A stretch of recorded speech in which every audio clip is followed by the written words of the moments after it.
మీ business ఏదైనా మీ ఊర్లో promotion చేయాలంటే అది సుమన్ టీవీతోనే సాధ్యం. ఇప్పుడే సంప్రదించండి. మీరు ఇక్కడ చూసుకోవచ్చు. ఈ బ్యాక్‌గ్రౌండ్‌లో ఉంది కదా! ఈ ఇంట్లోనే అంజలి చనిపోయిందనమాట. అయితే రాత్రి 8:30 ప్రాంతంలో ఇంటికొచ్చిన తన భర్త మళ్ళీ 10:30కి ఇక్కడి నుంచి వెళ్ళిపోయినట్లుగా తెలుస్తోంది. బయట గడపెట్టి వెళ్ళిపోయాడట. అయితే లోపల ఏం జరిగింది అనేది చుట్టుపక్కల ఎవరికీ తెలియదంటున్నారు. ఎందుకంటే ఎలాంటి సౌండ్స్ బయటికి రాలేదు. ఆ అమ్మాయి అంత దారుణంగా అమ్మాయిని హింసించి అంత విచక్షణ రహితంగా కొట్టి చంపినా సరే బయటికి మాత్రం ఎలాంటి సౌండ్స్ వినిపించలేదంటూ కూడా పక్కింటి వాళ్ళు కూడా చెబుతున్న పరిస్థితి. అయితే తను దీన్ని ఆత్మహత్యగా చిత్రీకరించే ప్రయత్నం కూడా చేశాడంటూ కొంతమంది చెబుతున్నారు. ఆ అమ్మాయిని చంపేసిన అనంతరం తను పొలంలో కవులు చేస్తాడు కాబట్టి ఆ పొలంలో ఉన్న మందు ఏదైతే ఉంటుందో దాన్ని తీసుకొచ్చి అన్నంతో పాటు ఇల్లంతా చిందరవందరగా స్ప్రే చేశాడని కూడా చెబుతున్నారు. అలాగే ఆ అమ్మాయి బాడీ మీద కూడా ఆ మందు అనేది స్ప్రే చేశాడు, ఆ స్మెల్ రావడం కోసం అని చెప్పేసి అని ఇక్కడ వారు చాలా మంది చెబుతున్నారు. అనంతరం తను బయటకు వెళ్ళిపోయిన తర్వాత ఆ అబ్బాయి వాళ్ళ అమ్మగారి ఇంటికి వెళ్ళి మందు తాగేసి ఆ అమ్మాయి అమ్మగారి ఇంటికి వెళ్ళి తన భార్యే భోజనంలో మందు కలిపి తను తిని నాకు పెట్టిందంటూ కూడా అక్కడ చెప్పడం అయితే జరిగింది. అయితే వీళ్ళంతా కూడా స్టార్టింగ్ అదే అనుకున్నారు, అంజలియే భోజనంలో మందు కలిపి తను తిని తన భర్తకు కూడా పెట్టింది అనుకున్నారు. అయితే పోస్ట్ మార్టం రిపోర్ట్ వచ్చిన తర్వాత కానీ అర్థం కాలేదు, కేవలం అతను హింసించి పాశవికంగా హత్య చేశాడని అయితే ఆ పోస్ట్ మార్టం రిపోర్ట్ లో తెలిసింది.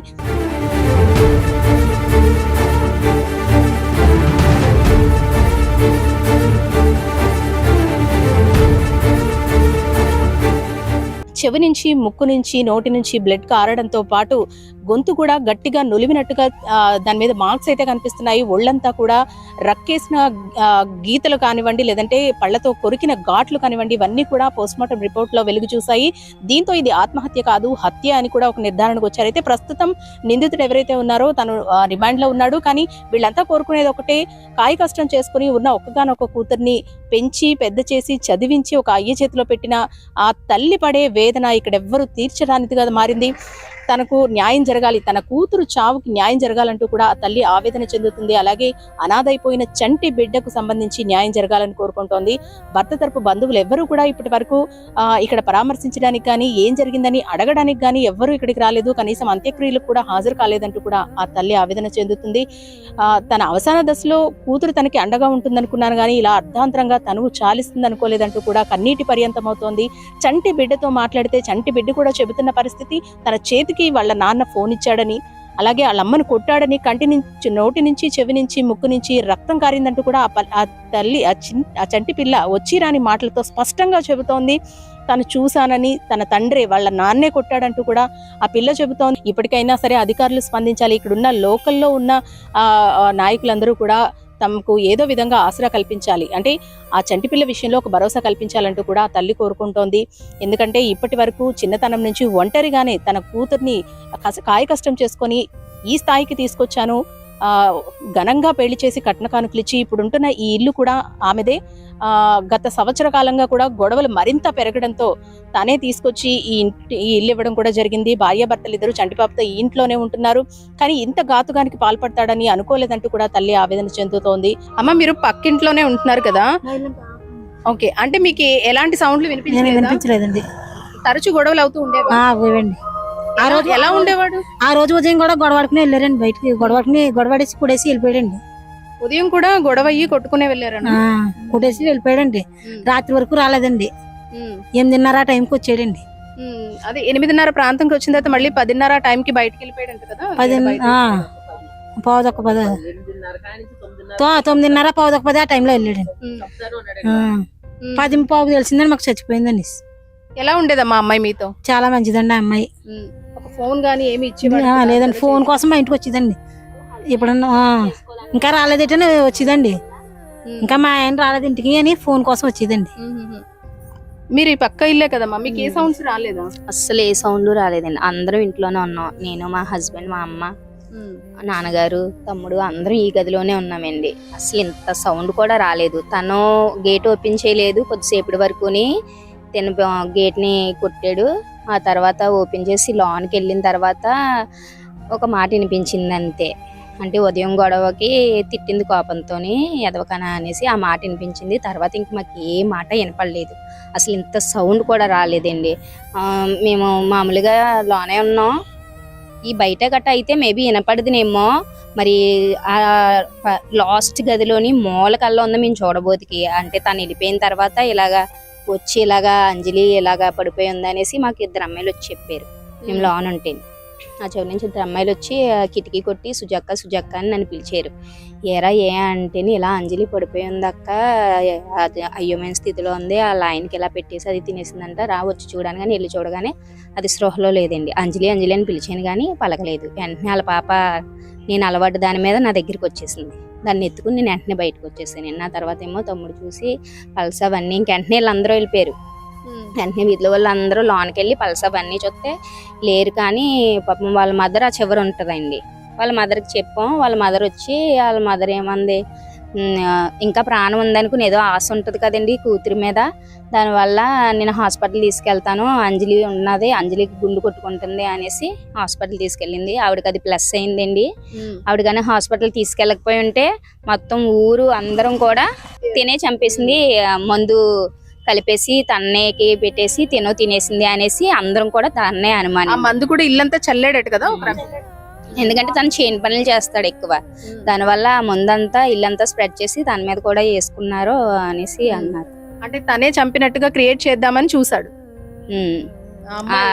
తను అన్నంలో పెట్టి పోస్ట్ మార్టం లో తెలిసిన తర్వాత మరి కొట్టి చంపేసాడని తెలిసింది. ముందైతే మాత్రం మరి తనే చంపినట్టు క్రియేట్ అయ్యింది. మరి కానీ ఒళ్ళంతా గాయాలైతే ఉన్నాయి కదా, మెడ మొత్తం అంతా కూడా నులిమేసినట్టు, అలాగే రక్కులు ఉన్నాయి, ఈ సైడ్ అంతా పళ్ళతో ఘాట్లు ఉన్నాయి, చెవు నుంచి ముక్కు నుంచి కూడా రక్తం వస్తుంది. బ్లడ్ అంతా ఇలా కన్ను కూడా నలిగిపోయినట్టు ఇదంతా బ్లడ్. నేను ఎలబొతికైతే మొత్తం మూతంతా బ్లడ్ ఉంది. ఆ చిన్న పాప తన హెడ్ దగ్గర కూర్చుని అమ్మ అమ్మ అని ఏడుస్తూ ఆ బ్లడ్ ని తుడుస్తుందండి. ఇలాగ పెదాలని ఎలా తుడిస్తే అప్పుడు చూసాను నేను ఆ బ్లడ్ ని. అశ్వి అనేసి అనగానే అది నా మీదకి ఎక్కేసి ఏం అవ్వలేదు, అమ్మకి చిన్న దెబ్బ తగిలింది అనేసి దాన్ని జోకాడతా బయటకు తీసుకొచ్చేసాను. ఇంకా వెంటనే తమ్ముడాలు చూడబోతుకైతే ఎంత బ్లడ్ ఇదంతా ఇక్కడ గట్ట కరుపులు అవన్నీ ఉన్నాయంటే చాలా బీభత్సంగా అయిందండి. మేమైతే పోస్ట్ మార్టం వచ్చేంత వరకు అమ్మాయిదే తప్పు అనుకున్నాం. కానీ పోస్ట్ మార్టం వచ్చిన తర్వాత తెలిసింది ఇదంతా క్రియేటివిటీ, దాన్ని చంపేసి ఇలా క్రియేషన్ చేశాడు అనేసి తెలిసింది మాకైతే. ఇదైతే చాలా ఘోరం అండి. అమ్మాయి అయితే చాలా మంచిది, తన మీద ఎటువంటి రూమర్స్ అయితే వేసుకోవడానికి ఏమీ లేవండి. అమ్మాయి ఇంట్లోనే ఉండేది, వాకలు తొడ్డానికి వచ్చేది, ముగ్గు పెట్టడానికి వచ్చేది అంతేండి. అంతకు మించి బయటికి అన్నది అడిగి పెట్టేది కాదు. తను ఏం భోజనం చెయ్యకపోతే తన పాప చిన్న పాప నాకు 3 సంవత్సరాలు, తనకి 2 పూర్తయి 3 వచ్చినాయి. వీళ్ళ ఇంటికి వెళ్ళేది, అదేండి అక్కడికి వెళ్ళి భోజనం తినిపించి మళ్ళీ ఇంటికి వచ్చేస్తుంది. అంతేకాని ఎవరికి వెళ్ళేది కాదు. మొబైల్ కూడా ఉండేది కాదంటే తన దగ్గర, మొబైల్ కూడా తన దగ్గరికి వెళ్ళింది. అత్త ఒకసారి ఫోన్ ఇవి, మా ఆయనకు ఫోన్ చేసుకుంటాను, మా అమ్మకు ఫోన్ చేసుకుంటానని ఆవిడ దగ్గరికి వెళ్ళి ఫోన్ చేసుకుని మళ్ళీ ఆవిడ ఫోన్ ఇచ్చేసి మళ్ళీ ఇంట్లోకి వచ్చేసి ఆ గేట్ దగ్గరే కుర్చీ వేసుకుని ఆడిపించేది. ఎప్పుడైనా పాపను మా దగ్గరికి పంపించేది ఆడిపించడానికి. అంతకు మించి వాళ్ళ ఇంటికి ఎవరన్నా వెళ్ళడం కానీ, ఈ అమ్మాయి ఎవరితో అన్నా వెళ్ళడం కానీ అయితే మేము ఎన్ని సంవత్సరాల నుంచి ఉంటున్నాం కానీ ఎప్పుడూ చూడలేదండి. మామూలుగా వెళ్తే వాళ్ళ హస్బెండ్తో లేదంటే వాళ్ళ మదర్తో వెళ్ళేది, అంతే కానీ బయటికి కూడా ఎవరితోనే వెళ్ళేది కాదండి. అమ్మాయి అయితే చాలా మంచిది. మరి ఇలా ఎందుకు రూమర్స్ వచ్చినాయో అయితే మాత్రం మాకు తెలియదండి నిజంగా. ఇక్కడ మేము చూసిన సిచ్యువేషన్ బట్టి అయితే అమ్మాయి చాలా మంచిదండి. కొంచెం కోపం, పెళ్ళైన కాడి నుంచి గొడవలు ఇవన్నీ కామన్ కానివ్వండి. అమ్మాయి అయితే చాలా మంచిది.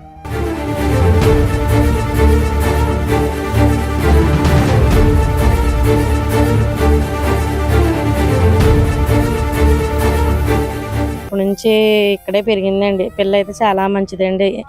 అలాంటి పిల్లని మరి అంత అనుమానంగా మరి ఎందుకు చంపేశాడో ఏటో మరి అర్థం కాకుండా చేసేసాడండి. నిన్నటి రోజుల్లోనేమో విడాకులు అనేసి ఇక్కడే ఉండిపోయారండి. ఇక్కడే ఉంటే ఒక్కరు కూడా ఎవరు రాలేదు. రాకపోయినా సరే అలాగే తల ఉంచుకునే పెద్దోళ్ళ మాట ఆలకించి పెళ్ళి పంపించారండి. పంపిస్తే బాగా చేసుకుంటున్నారు కదా, ఏదో దానికి రోజుకి ఏదో గొడవ వచ్చేది, ఏదో దానికి గొడవ పెట్టుకుని అలా ఇలా ఆడుకునేవారు. ఆడుకుంటే ఈ పోలే కదా అని ఆ పోలే అమ్మని ఈ పిల్లకే సర్దిపెట్టి, ఆడపిల్ల కదా అని సర్దిపెట్టి ఏదో అలా ఇలా చెప్పేవాళ్ళు. చెప్తే ఏదో చేసుకుందనుకో అంత అందగా ఎత్తి మళ్ళీని. అలాంటిది మేమే చెప్పుకోలేకపోతున్నామండి. అంతలాగా ఒంటి మీద చెవుల్లోంచి, ముక్కుల్లోంచి, నోట్లోంచి, మెడకాడ, కడుపు దగ్గర, కాళ్ళ దగ్గర మొత్తం ఒంటి మీద బట్ట కూడా లేకుండా చిత్రహింసలు బాధ పెట్టి కొట్టాడంటే అండి. జుట్టు ఏమో పెద్ద జుట్టు అండి, ఆ జుట్టు అట్టేసుకుని కొట్టేసినట్టుకున్నాడు. ఎటు అటు కాకుండా అలా కదిలిచిపోకుండా అలా ఇంట్లో ఉండిపోయిందండి. ఆ సంటి బిడ్డ వాళ్ళ అమ్మ వాళ్ళిద్దరికే మరి న్యాయం జరగాలండి. మరి అచ్చంపేట మరి అందరూ ఏకమయ్యి మరి ఆ న్యాయం జరిగితే మనకే వీడిని బట్టి ఇంకొకరు నేర్చుకోకుండా ఉండాలనండి.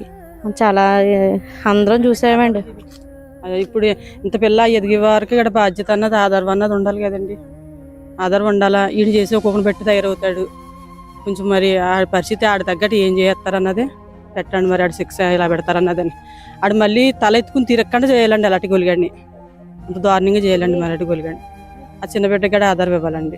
గత సంవత్సర కాలంగా ఈ గొడవలు ఏవైతే ఉన్నాయో అవి తారాస్థాయికి చేరిపోయి ఒకానొక స్టేజ్ లో విడాకుల వరకు కూడా వెళ్లారంటూ కూడా చెబుతున్నారు. అయితే మళ్ళీ భర్త తరపు బంధువులు వచ్చి బతిమాలి ఇంకెప్పుడు కూడా ఇలాంటి గొడవలు జరగవు, ప్రేమగా ఉంటాను, ప్రేమగా చూసుకుంటానని ఒక భరోసా కల్పించి ఆ పిల్లని తీసుకెళ్లడం అయితే జరిగింది. కానీ ఇంతటి ఘాతుకానికి పాల్పడతాడని ఇక్కడ వారెవ్వరూ కూడా ఊహించలేదు. కనీసం 22 ఏళ్లు నిండని అంజలి అయితే ప్రస్తుతం ఈ భూమి మీద లేదు.